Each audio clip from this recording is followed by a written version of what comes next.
nombre es Gabriel Torres Puga, soy investigador asociado del Colegio de México y estoy aquí en la oficina del director de la biblioteca de Harvard, justamente para entrevistarlo, es decir, a Robert Darnton, una autoridad en el estudio del siglo XVIII en Francia y sobre todo de lo que se ha llamado baja literatura o underground literature o cultura distinta de la ilustración que normalmente conocíamos. Entonces voy a hacer una serie de preguntas al profesor Darnton, dirigido principalmente para un público mexicano.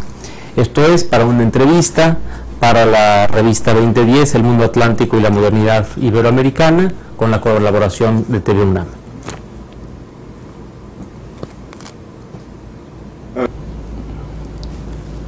Well, my name is Gabriel Torres. I'm an associate researcher at El Colegio de México, and I'm here at Harvard University at behalf of 2010, El Mundo Atlántico y la Modernidad Iberoamericana, to interview Professor Robert Darnton, a very distinguished and admired scholar, former professor at Princeton, and today professor and director of the University of Library at Harvard.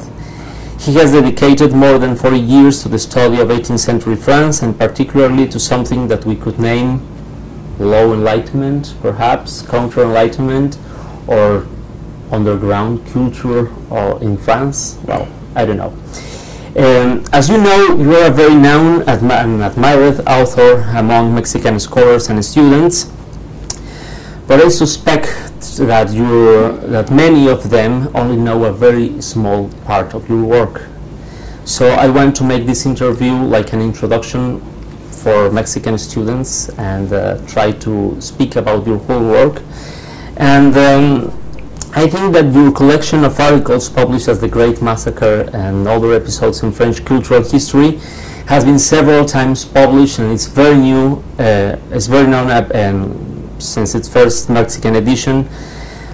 But when this book was published into Spanish in 1887, you already had at least 3 very important books: Mesmerism and the End of Enlightenment, which has been rarely quoted in Mexican works and has never been translated into Spanish. And there were another 2, The Literary Underground of the Old Regime and The Business of Enlightenment. The first was published 21 years after its first edition in English, and the second with a bigger delay of 27 years. And well, thanks to Antonio Saborit, some of other works were translated in less time, but there's still some of your works that appear with a great delay. For example, The Forbidden Bestsellers with a 12-year delay, or The Keys of La Muette that has just recently appeared with 20 years later. So in a sort of way, your books are very new for Mexican students, and well, I would like to know what you think about this. How can we talk about your works that are extremely new for a Mexican public? Mm-hmm. So what happens in all this time? Can we, well, I have seen, for example, in The Devil of the Holy Water, that you are like reconsidering some of your assumptions. You are trying to change some of your original views, but also you are still thinking in several things that you noted 20, 30, 40 years ago. So what can we say of these changes to a Mexican public? Well, I mean, I'm very flattered to be able to reach readers in Mexico, and I'm delighted that these books are all appearing. But as you said, they were published over a very long period. The first goes way back to 1968, and the last one was published just a few months ago. So during this period, of course, my ideas have changed, and yet the books are now appearing simultaneously, more or less, in Mexico. And that could be, in a way, confusing for Mexican readers, but maybe it doesn't matter too much. The important thing is that the readers get to read the works and then make up their own decisions, their own ideas about the implications of them, not just for understanding France or Europe in the 18th century, but for any help they might be in understanding Mexico. If I had to describe ways in which I've changed my mind over this long period now, more than 40 years, well, I could make a few suggestions. When I began with this book called Mesmerism and the End of the Enlightenment in France, I was very much identified with what the French then called Histoire des mentalités, the history of mentalities. Yeah. That was an exciting new development in the 1960s. The point was to try to see the world as ordinary people saw it, to look at worldviews and value systems from the perspective of the man or woman in the street, instead of simply studying intellectual history from the viewpoint of the elite. Well, one way to do this, I thought, was to look at popular science. And mesmerism, or animal magnetism, was one of the most popular scientific or pseudo-scientific crazes in pre-revolutionary France. It could tell you a lot about how people saw the world. They saw a fascinating world full of invisible forces, because they had just learned that you could, by chemical processes, make men fly for the first time ever. Balloon flights were a craze in Paris, and they were made possible by something that they called phlogiston. We have modern explanations for it, but clearly there was an invisible force that, if treated in a certain way, could make men fly. Well, similarly, this character called Mesmer thought he had found an invisible force that could cure disease. And other invisible forces were at work, like electricity, which was being very popular at the time. So by studying pseudoscience, I hoped to get at the way people saw the world. That was way back in the 1960s. Now, since then, the French have pretty much dropped the idea of Histoire des mentalités, and instead have given a series of books and courses about anthropology and history, and that has been my own evolution. So way back when I began teaching in Princeton in 1968, I met a very great anthropologist called Clifford Geertz. He said, "What are you working on?" And I said, "Well, I'm doing this thing called History of Mentalities," and described it a little bit to him, and he said, "Well, that sounds like anthropology." One thing led to another, and for 25 years we taught together a seminar on history and anthropology. And for me, this was a kind of education in anthropology. It was wonderfully interesting. I hope it was fun for the students, but it had a profound effect on the way I understood things. The best expression of that may be, or the clearest expression of it, the Great Cat Massacre and other episodes in French cultural history, which I began in the same way that Clifford Geertz began his famous study of Balinese cockfights. I describe the ritual slaughter of cats in Paris in the 1720s, and then try to interpret it, to decode the implicit messages in what was, after all, just a ritual. So that's an anthropological way of trying to understand how people use symbols and rituals to convey meaning.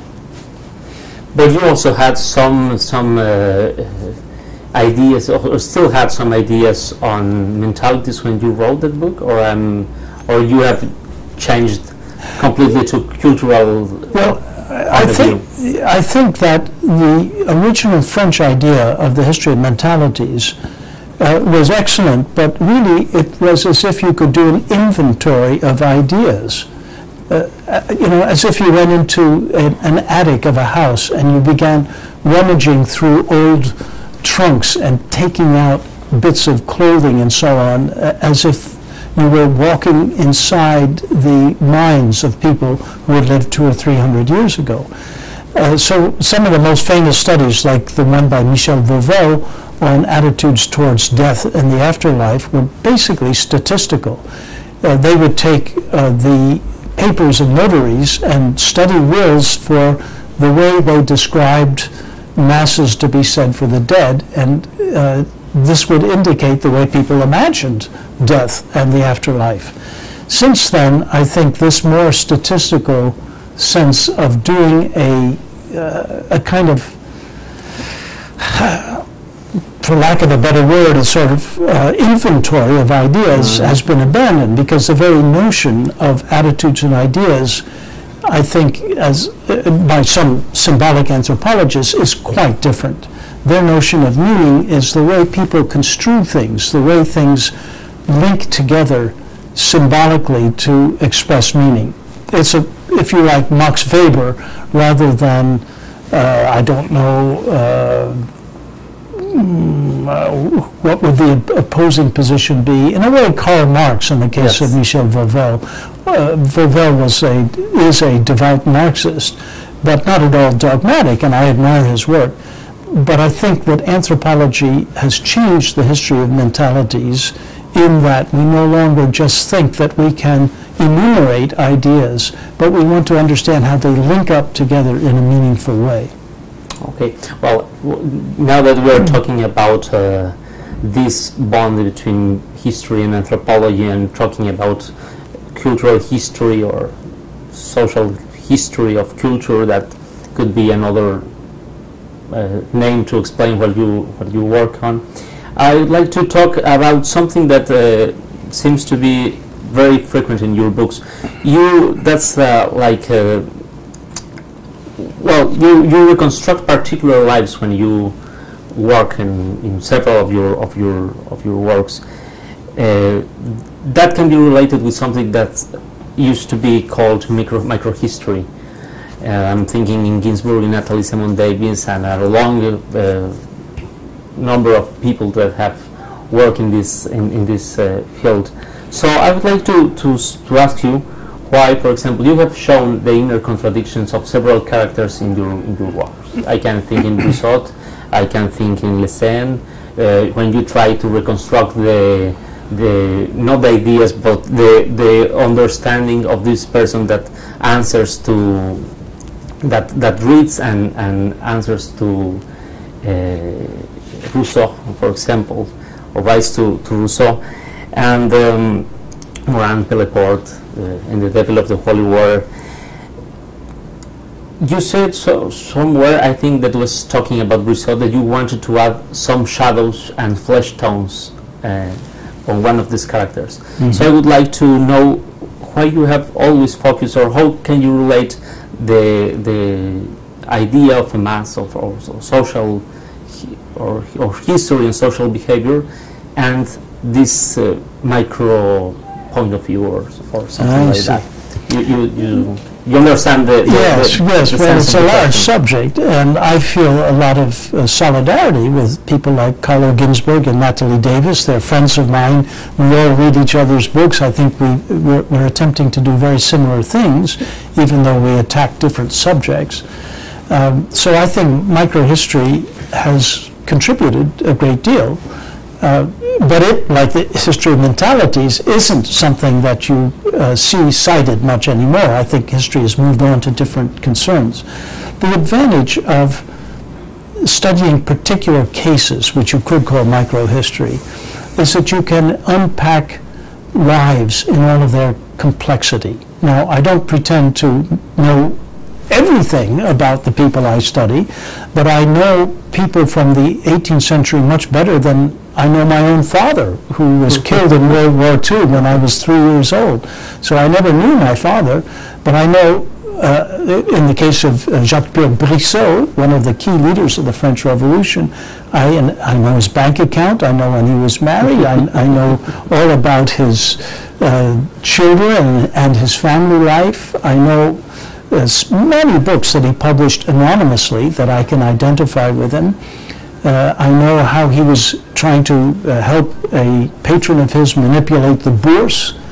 I can follow his travels day by day.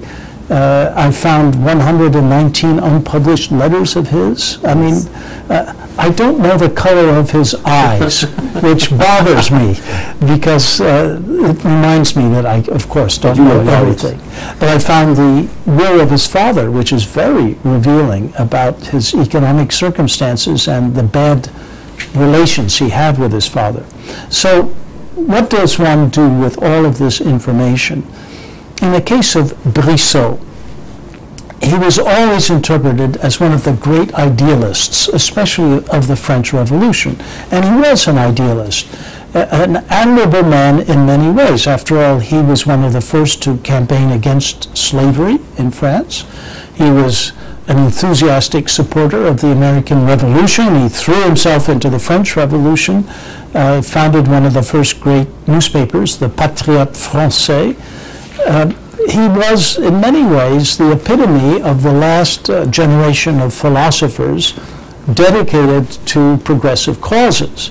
However, when I got to know him better, I was astonished to find what you could call compromising information.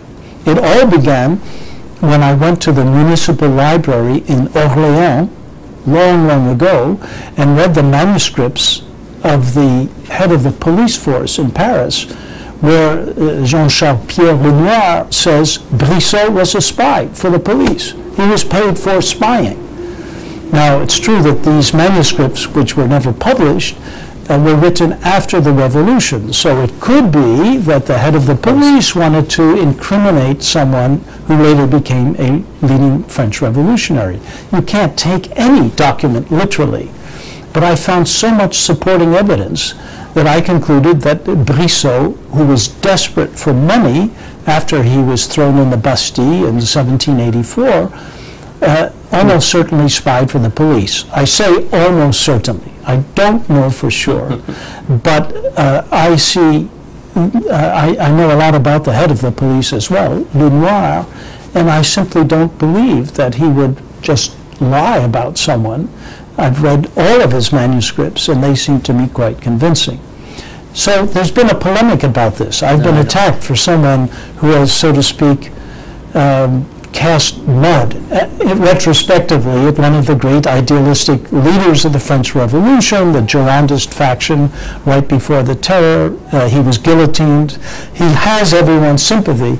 He has my sympathy, but you know, if you look at the realities of life for a writer in the 1780s, you discover it was a cruel world. And in Brissot's case, I can demonstrate that he's writing some very dubious pamphlets, including some pamphlets libeling a woman who led a salon when he was a young man. The police tried to arrest him for it. He was tipped off and not sent to the Bastille. But then he began writing other pamphlets of a rather dubious character, including pamphlets designed to expose watered stock on the stock market. That is, to demonstrate that the stock was not worth what people claimed it was worth. Why? In order to force a drop in the value of the stocks, because his patron, Etienne Clavière, was betting on futures, that is, betting on a bear market against. So as I was saying, when I began to acquire all of this information about Brissot, he seemed to me to have three dimensions as a human being.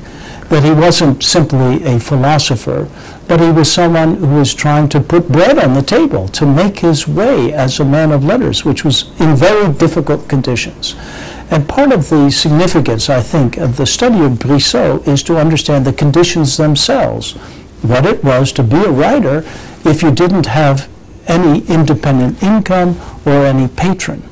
So here is this man Brissot, a follower of Rousseau, someone really committed to the Enlightenment, who nonetheless needs to support a family and pay his bills. But are you saying then that Brissot was not so special in the 1780s? I am saying that. I think that he was typical of a whole world of hack writers, that the prestige of the philosophers of the previous generation really spoke to people of Brissot's generation, those who were born in the 1740s, 50s, 60s. So a lot of young men were attracted to Paris, wanted to participate in the world of letters, or as they called it, the Republic of Letters, thinking it was a real republic where everyone was equal.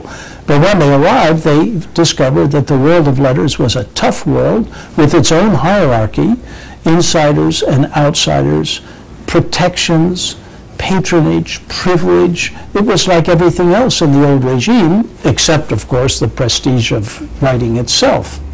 And therefore, to make your way in this world of letters meant, well, trying to get a privilege to publish books, trying to get a patron who would advance money for you, trying to get a pension by being attached to one of the literary reviews, trying to, you hoped, publish something that would make a reputation for you and even some money. Brissot went through all of this, but so did many others. And in fact, there's a fascinating work called Le Petit Almanach de nos Grands Hommes, the little almanac of our great men, published in 1788, right before the Revolution, which simply lists all of these obscure writers and pretends to compliment them, but compliments them so extravagantly it makes them look ridiculous.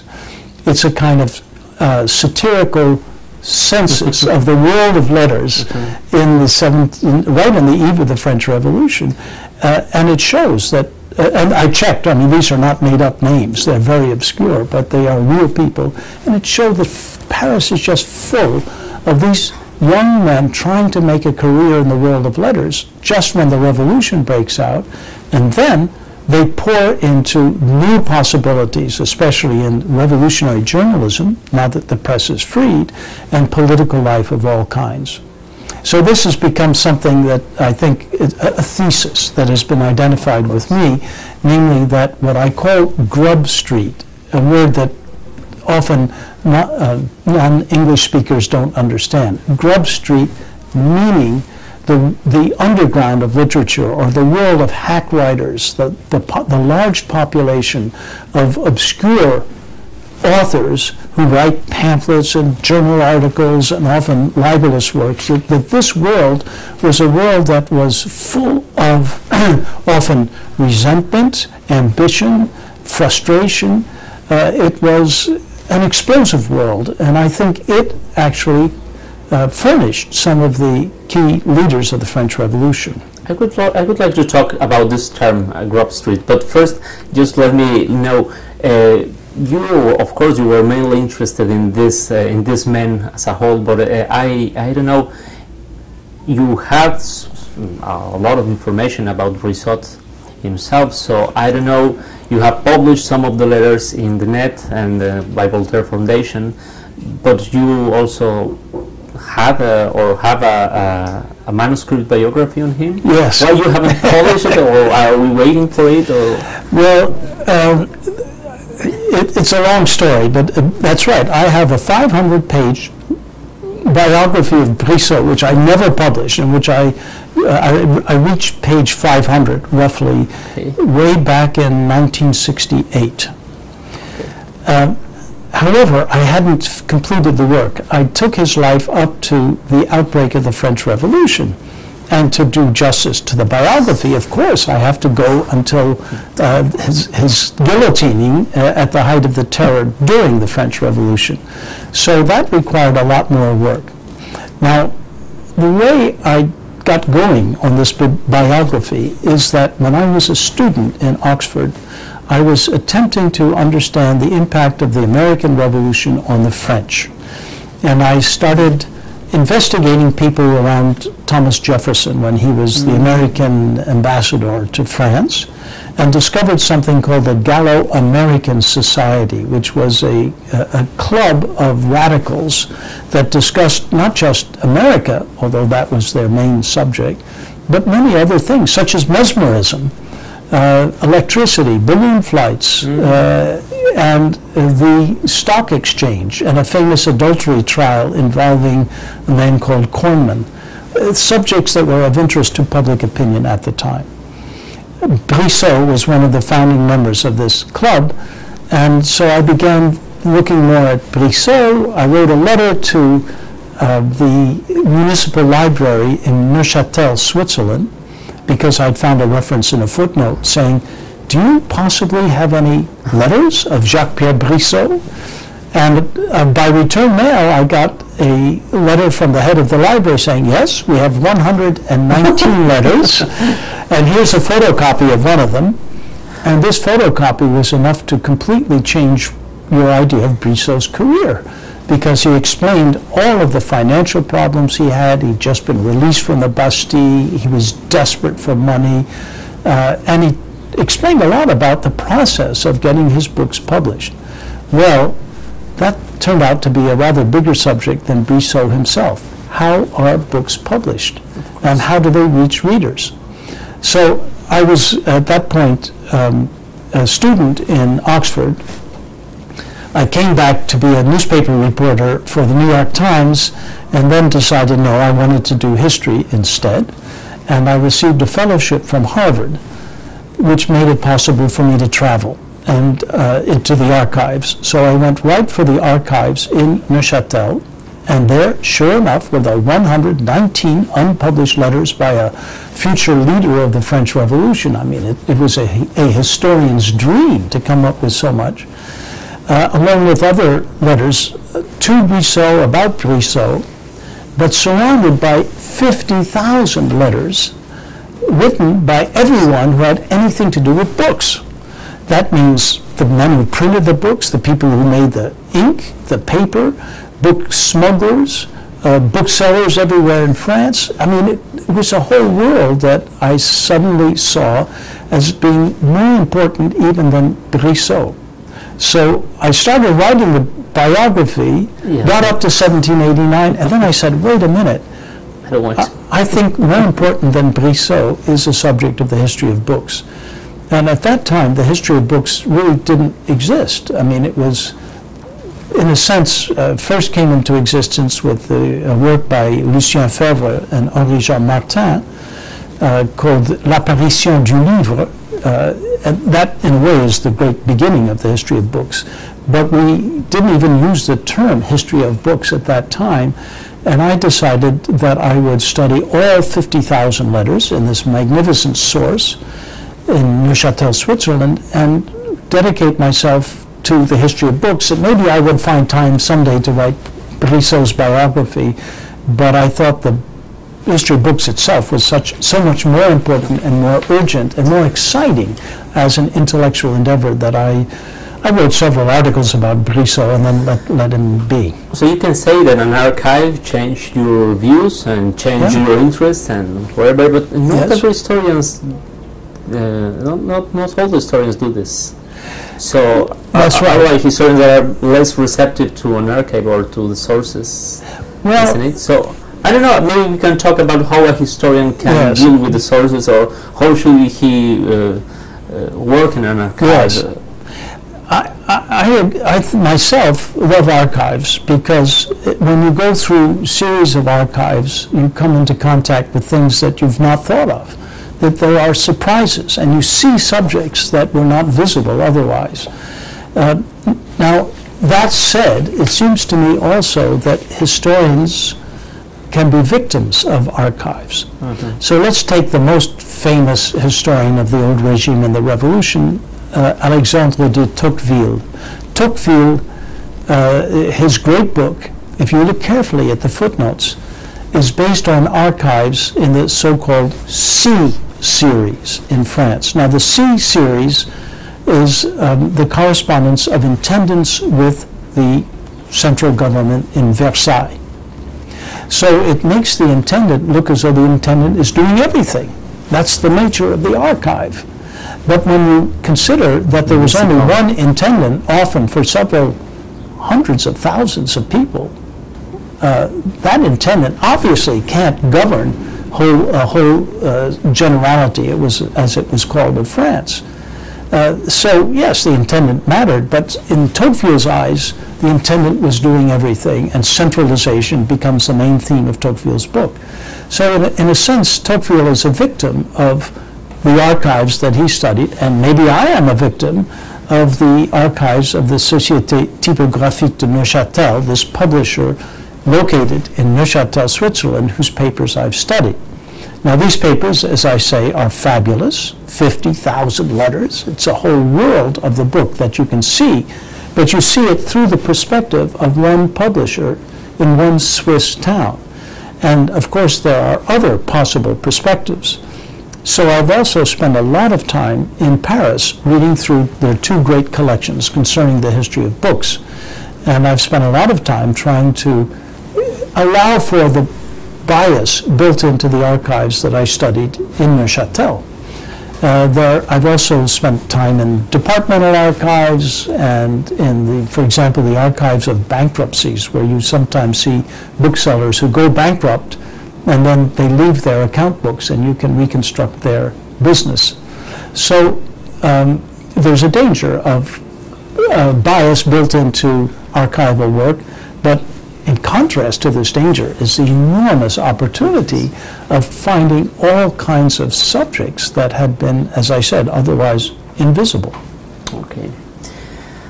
I would like to come back to the Grub Street term. So you use it in most of your books. The word has a meaning in English that goes beyond the physical street in London. But I must say that it's difficult to translate into Spanish or French, or French. And actually, I must recognize that several years ago I had problems with the word because I thought there was a Grub Street in Paris, so I needed to read more about this. And I have seen the same confusion in my students when they read for the first time your work. So they said, well, first there was a Grub Street in Paris or something like that. So I don't know if the term is, well, I don't know why you still use the term and why it's important to do this. Well, when I first used it, I never imagined that any of my books would be translated. Yes, I mean, I thought I was writing to an English-speaking audience. For English speakers, Grub Street is a very powerful term, and it summons up the notion of hack writers living in a particular milieu, living in fifth-story mansardes, that is a miserable apartment, grubbing, that is like a grub or an insect, grubbing for enough money to stay alive. So it evokes the existence of a kind of subpopulation of writers that was very important. And there was, of course, literally one street in London called Grub Street. The term is used throughout the 17th and 18th centuries in England, and later, still even today, to evoke the world of ordinary, impecunious writers. There was even a Grub Street journal published in the 18th century, and Grub Street becomes the subject of satire by Alexander Pope and others. It's a very powerful, evocative phrase, but it doesn't translate well. In France, when I'm writing in French, I'd say la basse littérature, which is a phrase used in the 18th century, low literature, or les bas-fonds de la littérature. Voltaire and others try to make fun of their enemies by simply dismissing them as hacks located in this lower level of literature. So there are contemporary words in French that work pretty well, but they're not as evocative as Grub Street. Now, having studied Brissot, as I explained, I began to generalize from his experience and to argue that there was a lot of pent-up frustration in this population of hack writers on the eve of the revolution, and it's from that some of the revolutionary, at least rhetorical violence originated. I think that my original formulation of this thesis was, well, first of all, it was published in Past and Present. I can't remember when, I think 1969 or 70, a long time ago. Yes, more or less. And it was published as a kind of polemical article. I mean, an article in which I was taking chances, expressing a strong argument, using it in not exactly argumentative terms, but trying to shake up people with accepted ideas about the peaceful penetration of the Enlightenment. What I saw instead was a kind of sociology of writing in which you got different groups of authors pitted against one another. And so it read in its original formulation as though the explanation was basically psychological. I'm using a group psychology to describe these hack writers as frustrated and venting their frustrations in radical politics. Since then, I've changed my mind. I do think there was such frustration. I think it's important to take it seriously and to study it, but that's not adequate to explaining what is animating these people. There are a lot of hack writers who did not become revolutionaries.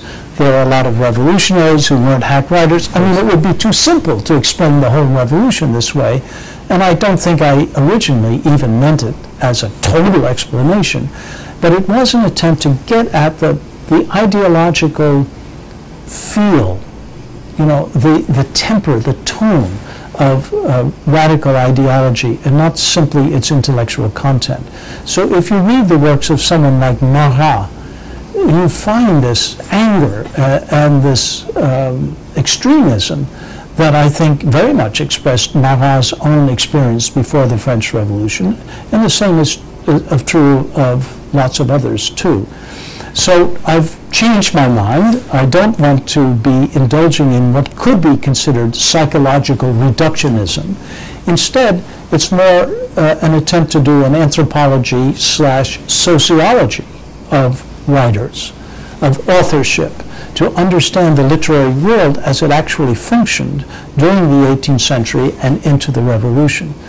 And so I later became friends of Pierre Bourdieu, whose sociology is very similar to the kind of argument I was trying to make historically. And Pierre and I became good friends, and I joined his editorial board of his Actes de la Recherche en Sciences Sociales and published several articles with him. And I think that it's not that I was converted to Bourdieu-type sociology, but I saw in it an attempt to do, on a larger scale, much more important than what I was doing, but an attempt to do the same kind of thing, to understand large areas of cultural activity as organized around competing positions with ideological and cultural symbolic capital, as Bourdieu calls it, at stake. So that's been the shift, if you want to call it that, and I've, to that extent, revised my earlier opinions. Okay. Can I come for a second? Yep. Just an interest. Yeah. Well, it's a big subject. That's very. Yeah. Very. Okay. So we'll continue. Okay. So I would like to talk about The Devil on the Holy Water,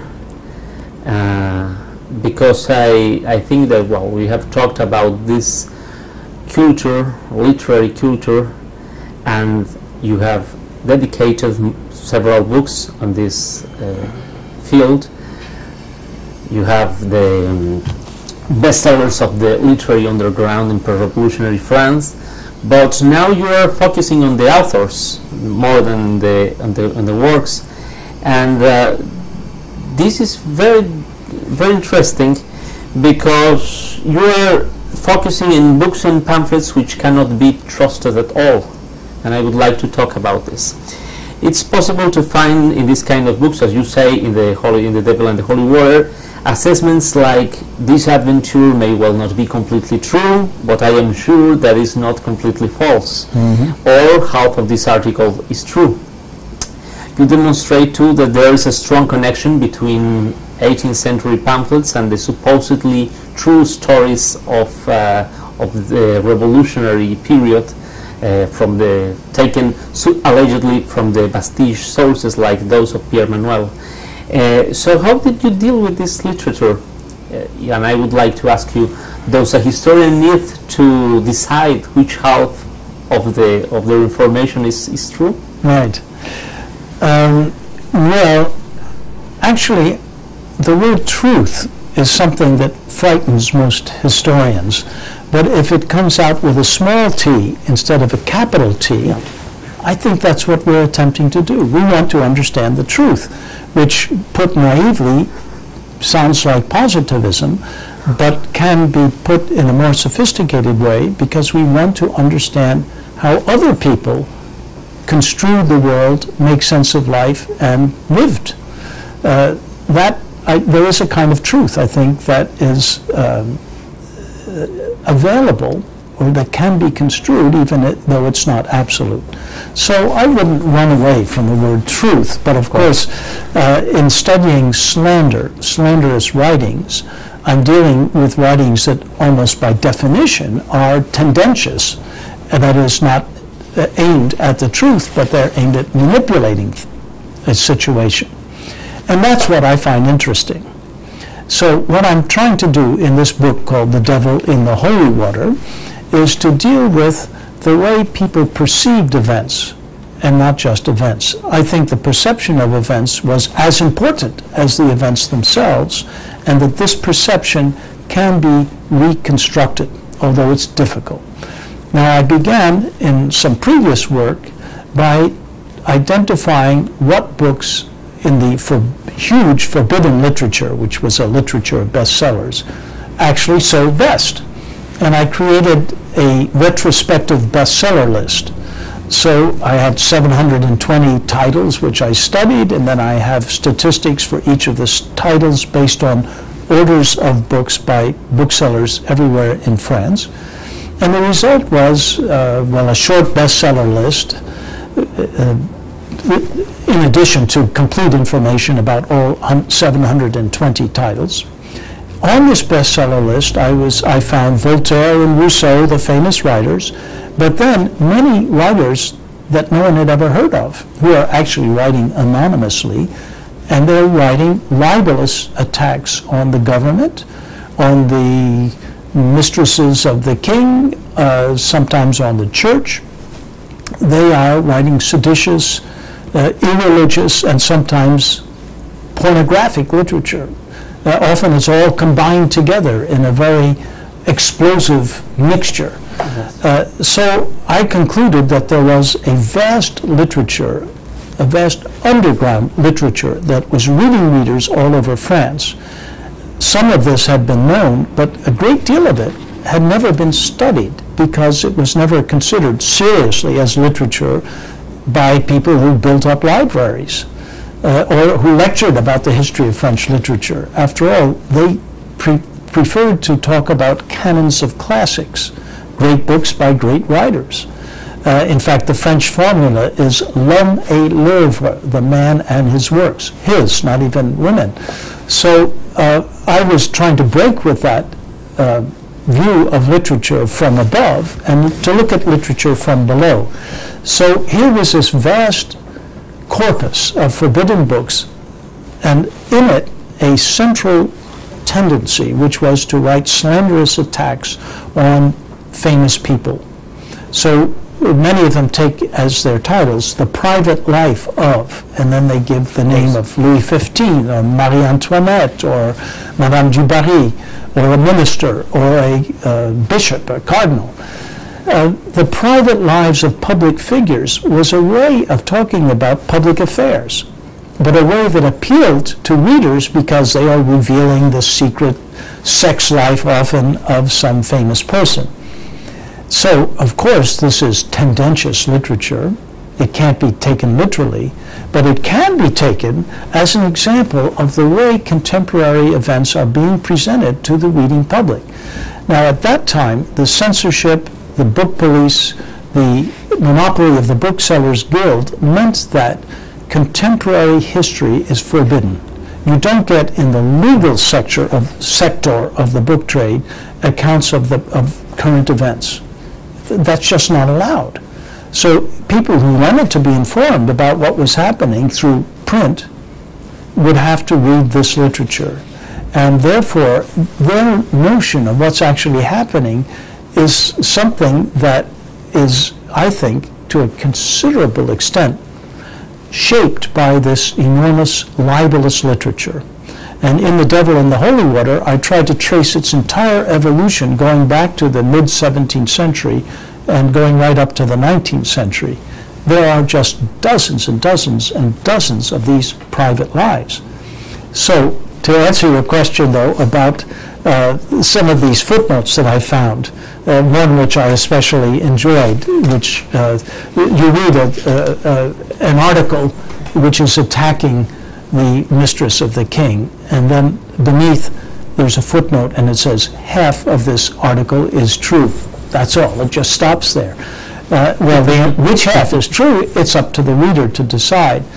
Behind that rhetoric, that kind of use of the footnote, I see a technique of teasing the reader, of playing with the reader, of getting the reader to play the game of deciding what the truth is and what it isn't.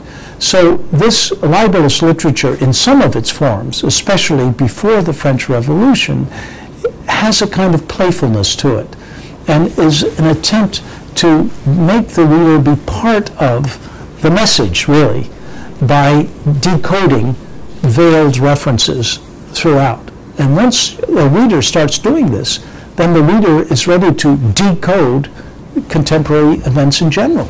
So I think it's producing a critical consciousness on the part of readers, and that itself is very important. So when you're talking about the reader, because the reader has a very important play in this process of communication, you are saying perhaps that there's a connection between low literature, or so-called low literature, and high literature, and that the reader needs to read, or part of high literature and low literature. How can you talk about this relationship? Maybe there's no frontier very clear established between those kinds of literature. Well, yes, I mean, I would use the term high literature and low literature, but I would use it advisedly. And I want to use contemporary terms too. Therefore, I don't think you can isolate libel literature from noble high literature. If you take the case of Voltaire, he writes lots of pamphlets that are libels. He pretends to scorn the hack writers who write libelous satire, but he himself is involved in it. And a key word is the word anecdote, which means almost the opposite in the 18th century from what it means today. If you look up dictionary definitions from the 18th century and study the way the word is used, an anecdote is literally a secret history. So an anecdote is part of history that has been suppressed by the official Orthodox history writers and is being revealed by the person writing this libelous work. But it's true, or at least partly true. So Voltaire himself describes, he once attempted to write a history of the war of the Austrian succession, the war of 1740 to 48, and he begins in his correspondence saying, I'm now going to collect anecdotes. You find the word anecdote everywhere. It represents, I think, a take on history, a perspective on history, which is history of the kind that is secret, that was meant to be kept from the public view, but now is being exposed by the writer. So this sense of exposing secrets and tearing away the veil that's hiding the actual inside story of events is crucial, I think, in this kind of literature. It's a sort of journalism which we know today as a sensationalist exposure journalism, and this, I believe, is the origin of that journalistic technique. Okay. Oh, we can begin with this question, and then we go to the other one. Okay. Okay, right. Okay. So, while talking about this literature, underground or Grove Street literature, I can say that while you have published selected versions of philosophical books and collections of pamphlets and libel, mostly in appendixes or even in the internet, but there is one work which seems to have attracted you more than others, and I'm talking about The Bohemians, a novel by Pelleport, a character that appears, is the author of the Le Diable dans son bénitier, and it deserved a particular edition. So I would like to talk why is this book so important to you, and maybe talking about this term, La Bohème. Sure. Could it be like an alternative to Grub Street? Yes, I think that you could talk about La Bohème littéraire, which is the way one of my books has been translated into French under that title, Bohème littéraire et révolution. So you could talk about a literary Bohemia instead of using the word Grub Street, and that might make it clearer. However, the term is not that widespread, and I think it's only in the 19th century that it really begins to take as a common term. I should explain, too, that I don't just study hack writing and libelous pamphlets and so on. I mean, I did write a book about the Encyclopédie, and I studied Voltaire and Rousseau. I mean, I'm not at all saying that we shouldn't study the great writers, nor am I saying that we should not study the more formal thought of the Enlightenment. But in going into the literary underground, I thought I was exploring new territory, and that was part of the excitement for me, at least. In exploring it, I came across this extraordinary person called the Marquis de Pelleport. Anne Gédéon Lafitte, Marquis de Pelleport. Well, no one had ever heard about this character. Everything he wrote was anonymous. He wrote a great deal. One of the works he wrote was the one called The Devil in the Holy Water, from which I took the title of one of my last books. The Devil in the Holy Water was, I think, a very revealing account of the life of hack writers who were French refugees in London, taking advantage of being on the other side of the English Channel and the liberty of the press in England in order to produce works that libeled all of the key people in power in France. So here was this colony of French refugees turning out outrageous books that sold very well in France, some better than others, some never sold at all. And I found that the Marquis de Pelleport was among the most interesting. Why? Well, in part because he wrote a novel that appeared anonymously in 1790. I was able to find only 6 copies of it anywhere in the world. Only one exists in France, and that was not even in Paris. It was in the Bibliothèque Municipale de Rouen. So this was a book that had been lost to literary history, just as Pelleport himself never figured in any account of writers. I asked for a microfilm of the book, and I was busy doing other things. I kept postponing reading it. But when I finally did read it, I thought, this is an amazing book. First of all, I think it's very well written in a kind of strange, satirical style. It's very sophisticated. It's clearly the work of someone who knows how to manipulate a pen. But it also is an account of the world of these hack writers in the form of a roman à clé. That is to say, he's imagined new names that you can use to identify real people. And he's inserted these people in a kind of what to call it, a Baroque narrative about a group of writers who are traveling through the north of France, living off of peasants. They steal their chickens and cook them at night and so on. They're predators in that sense. But I can identify all the characters in the book, including Brissot, who is one of the main characters. And I find descriptions of their world, along with all kinds of very violent protest against the conditions of the old regime, and some passages that are, in my view, quite straight Rousseauism.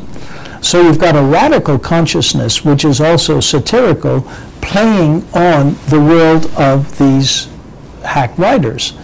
To me, it was irresistible, and the title, Les Bohémiens is one of maybe the first time that the word Bohémien is used in the beginning of the modern sense to describe people living down and out in places like Paris and trying to live from their pens. But the novel was written between 1784 and 1788 by Pellepeur in the Bastille at the same time that the Marquis de Sade was in the Bastille. So you have these it's amazing. You have these two marquis from the old feudal aristocracies writing obscene accounts in novel form. One, the Marquis de Sade, has become famous. The other completely disappeared, but I think is worth reappearing. And so I've published the novel in French and in English, also in Dutch actually, so that people can read it today and get some sense of that point of view. Okay. Well, I would like to ask you now something about the censorship. So let's go, because we don't have too many time. I have worked on Inquisition files. I know more or less the system, and I could say that Inquisition had two elements extremely important that were in the basis of its system. I mean, that was trust. Inquisitors trust in their commissioners, and the other was silence. Everything was kept in silence. Everything that was written or incorrect by the inquisitors. But when we read, for example, The Devil in the Holy Water, we can see the opposite. We're talking about a police system that seems to be anything but a police system.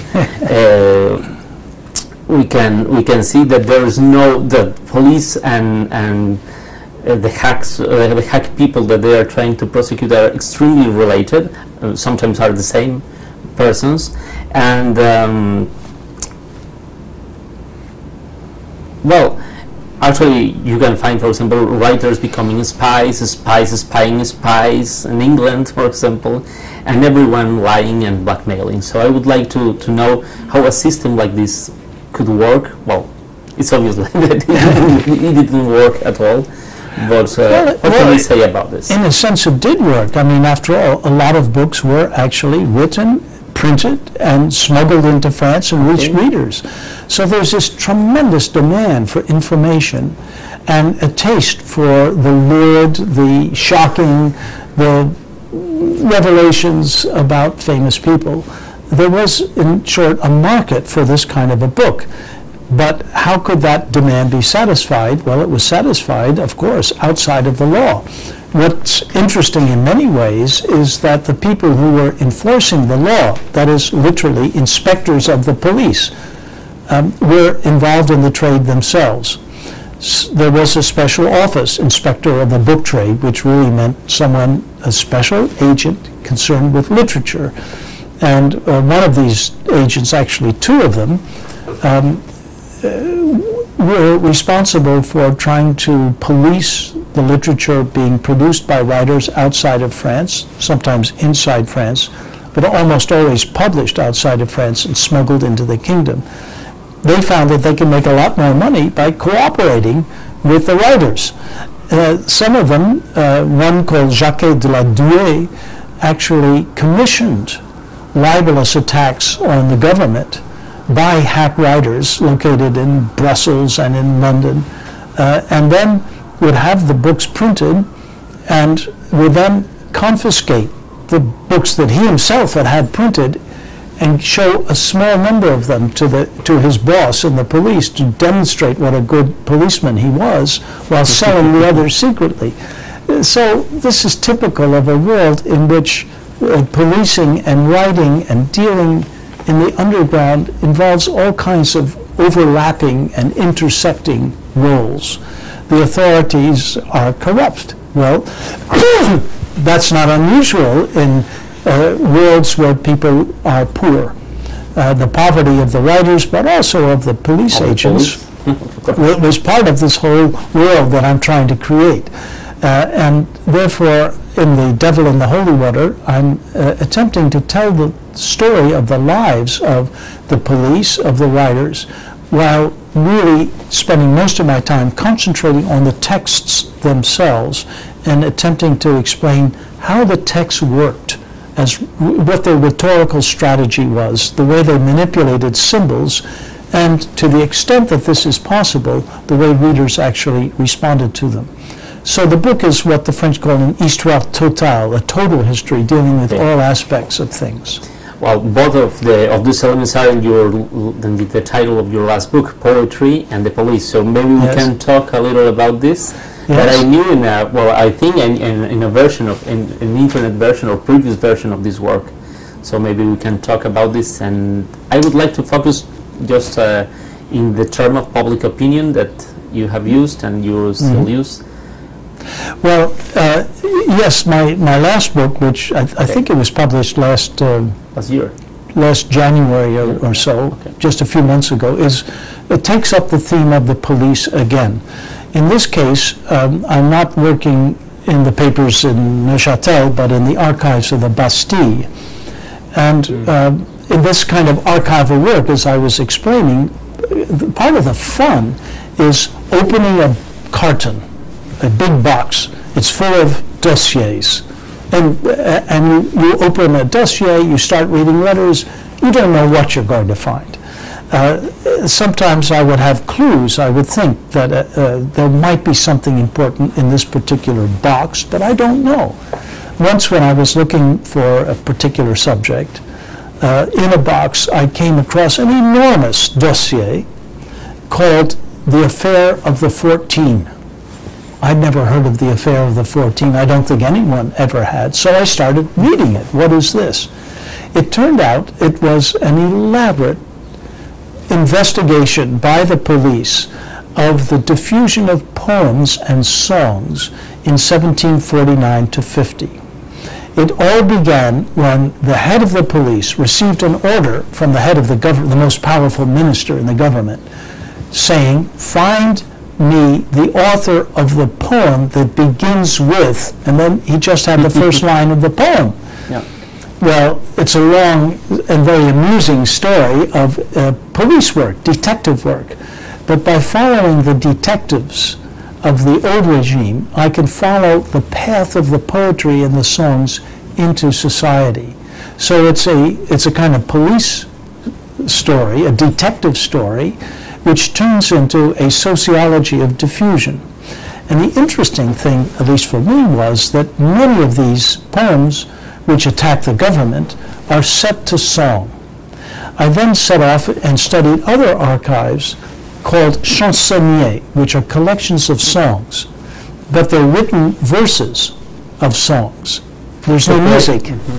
And it turns out that every day new verses to old tunes are appearing in France. People improvise new verses. It's very easy to do, actually. But they improvise them to tunes that everyone was carrying in their head. So in the manuscript it says, sung to the tune of, and then you get the name of the tune, La Béquille du Père Baraba. Well, I'd never heard of that tune, nor does anyone know it today. It disappeared 250 years ago, but it was very popular then.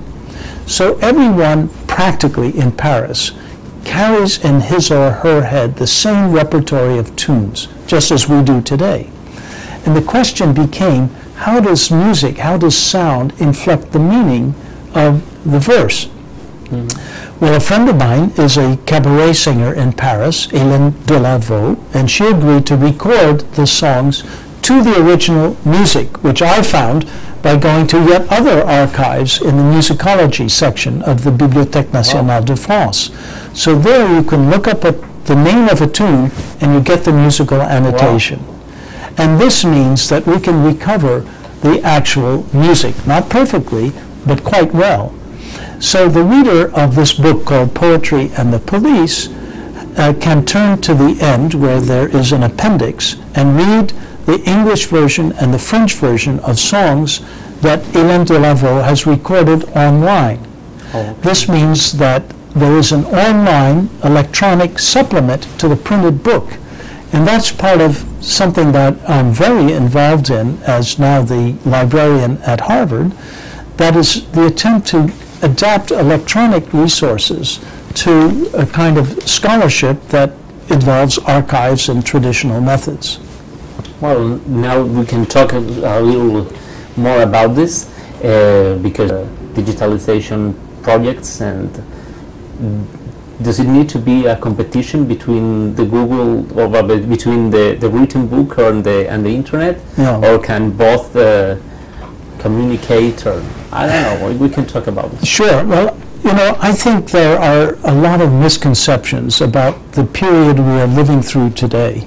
Of course, it's a period of transition toward a future which is digital. No one doubts that.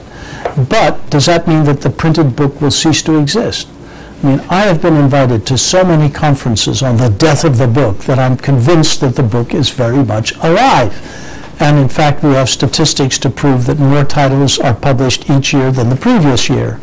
In the year 2011, more than 1 million new books will be published, almost all of them in print. So the printed book is doing very well, but the electronic book is also doing well. Very well. And I think this coexistence of two kinds of books corresponds to something that those of us who study the history of books have found everywhere, namely that one medium does not displace another. So, as you know, the radio did not kill the newspaper, and TV did not destroy the radio, and the internet did not put an end to television. What happens, at least in the short run, is that the whole ecology of information becomes more complex and richer, more interesting. I think that's what's going on now. So myself, I'm very enthusiastic about the possibilities of combining a more traditional kind of research, such as the kind I myself have done, going into the archives and writing things in a narrative form, with a more avant-garde kind of means of communication. And that is truly thrilling because, in your case, you have lots of information about the Inquisition. You can make that information available as a supplement to the books you write. And that it transforms the role of the reader to a considerable extent, because the reader can go back to the sources and, yes, actively explore the material you have used to come up with your own interpretation. So I imagine all kinds of books being produced in the scholarly world in the near future that will combine images and songs and video clips and all kinds of material with a traditional form of writing and get across aspects of things that were not accessible to readers before. I mean, in the case of poetry and the police, you can hear, so to speak, sounds from the past. Not perfectly, but the element of sound can be imperfectly grasped by the reader. And I feel that's a very exciting sort of change. So what we're doing now is to not only create new kinds of electronic books, but to use the electronic medium to make all of the books that we have in our collections available to readers everywhere. And so, having studied the world of books in 18th century Europe, I'm now trying to be part of the transformation of the world of books for 21st century everyone, not just the US, but everyone in the world. And that I think we can do through mass digitization and open access. Well, I'm talking about mass digitization. Can I ask you, do we need everything we have? You are talking about 1 million books produced each year, so I don't know, do we need this overload of information? Well, people complain about information overload all the time. Another thing we've discovered in the history of books is they were saying the same thing in the 16th century. Yeah. You could even find references, I believe, in antiquity. So people have often lived in a world where there was more information that they could take in. Do we need all these books? Well, maybe you as an individual doesn't need them. But if you look at the collectivity, of course, we need, the human humankind needs access to its cultural resources. And those resources have been cut off from the vast mass of humanity because they've been kept in places like the Harvard University Library right here, where they've been available only to the privileged few, the faculty and students at Harvard. Now, we have a great, great library, the largest university library in the world, 17 million volumes, and I feel that it's part of my duty to make that intellectual wealth available to the rest of the world for free. Of course, my first responsibility is to the faculty and students at Harvard, but thanks to digitization, it's possible now to open up this library, which had been closed behind walls and left for the privileged few, to open it up to everyone. That's what's happening in all great research libraries. We are all digitizing our collections, and what we need to do is to bring all of these digitized projects together in order to create one great library, which we call the Digital Public Library of America, which will be intended not just for citizens of the U.S., but for everyone in the world. It's a big idea. It sounds utopian, but it will work. We're going to do it. It is feasible. And I'm sure it is feasible because we've done lots of studies of the technology, of the problems of governance and the infrastructure of the thing, and we can get the money. Not from the U.S. Congress, which is, that's hopeless, but from a coalition of foundations. Wow. So last October, I invited some foundation leaders, along with leaders of the great cultural institutions like the Library of Congress, the National Archives, the Smithsonian Institution, to a conference here in Harvard. And we discussed all aspects of this problem for a day and a half, 2 days. It was clear from the beginning that the foundations would come up with the money. They have said it's so important to create this kind of a library that we will combine forces and we will find the money to make it happen. And is it possible to have the same idea of public? I mean, what a public library must be like? I think there must be some problems about that, isn't it? Well, what is the problem with thinking about how much a public library must be, so worldwide or just American or just Harvard. So, well, in your case, it's clear that you are thinking in a world or in a public library for the world, but yes. But don't you find the exciting thing about the internet is that it's everywhere. It's a great breakthrough in the history of communication because there are no boundaries. And I often think of the 18th century ideal of a republic of letters as a place that had no boundaries, you know, no national frontiers, no disciplinary frontiers, that was open to anyone in all languages, it had no police. Well, the internet is rather like that, and it seems to me that if we can digitize the holdings of our great research libraries in the U.S., that will make it possible to put this intellectual asset, this cultural heritage, at the disposition of everyone in the world. Yes, and it could be an example for other libraries to do the same, and then finally to have something bigger. Well, you know, we are cooperating with other countries, and I don't think Mexico is there. Well, I was about to ask you what the Mexicans are doing, because I mean, you have great libraries, great resources, and it seems to me that it would be in the interest of the Mexican people to digitize these resources and to do so in a way that's compatible with what we are doing in the U.S., just as we are designing our digital library to be compatible with a library called Europeana, which is an attempt to amalgamate digital libraries all over Europe, 27 countries. It can be done, you know. All of my friends who are computer scientists say this is not at all impossible. We can figure out the technology. It's a matter of getting organized and having the will to do it. Of course, you need the resources too. But I'm convinced that in 10 years, the world is going to be linked up behind a huge international library in which all books will become available. All books. And it'll be free, because one of my main concerns is that it not be a commercial enterprise. That is to say, it should not be something that is marketed by a private company whose main interest is in making profits for its shareholders. I think these books represent assets that belong to the people. These collections, at Harvard, we've been building up our collections since 1638, over many, many generations, at enormous cost.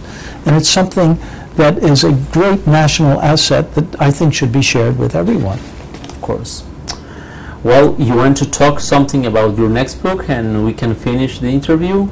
Or Sure. Well, the next book I'm writing is a study of censorship. You still have time for doing a new book?